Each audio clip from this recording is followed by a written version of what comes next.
Walk into any forest. Underneath every footstep there is a network. Threads of fungus called mycelium connecting trees, swapping nutrients, sending chemical signals. Trees in a healthy forest don't compete. They cooperate. That's the model I'm building my AI infrastructure on. Right now, AI is fragmented. Your chat assistant doesn't know what your image tool just generated. Your code agent can't call your home automation. Every service is a silo, behind somebody else's API key, charging by the token. Even your own local models can't talk to each other unless you wire it up by hand. That's what I wanted to fix. Mycelium is a small local server you run on your own hardware. Agents register with it, get an identity, and exchange messages, requests, and structured work. It's like Slack for AI services, except none of it leaves your house. The hub is just a process on a Mac, a Jetson, or a Raspberry Pi. Whichever one is on hosts the network. Underneath the hood, Mycelium gives every agent a few simple primitives.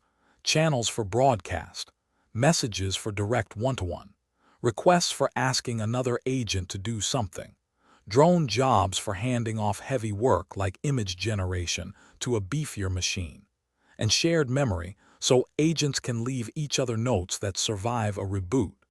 The whole point is that this runs locally. No cloud, no monthly subscription, no rate limits. If your internet goes out tomorrow, the network keeps working.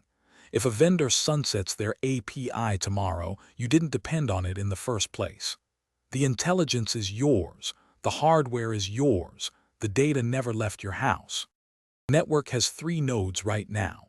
Jarvis, a 123 billion parameter model on my MacBook.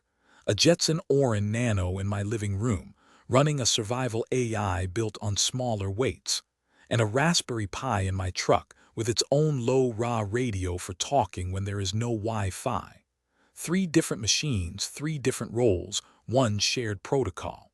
When all 3 are on the same Wi-Fi, they're a tight little cluster. When I drive the truck away from the house, the Pi drops cleanly off and keeps working over low-Ra. When I come home, it reconnects to the hub automatically and catches up. Opportunistic, like the real thing in a forest.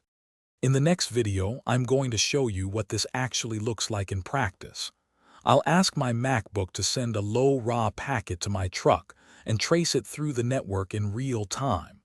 Push transport, real radios, live agents. Stay tuned. If you're building local AI, hit subscribe. More coming as I build it.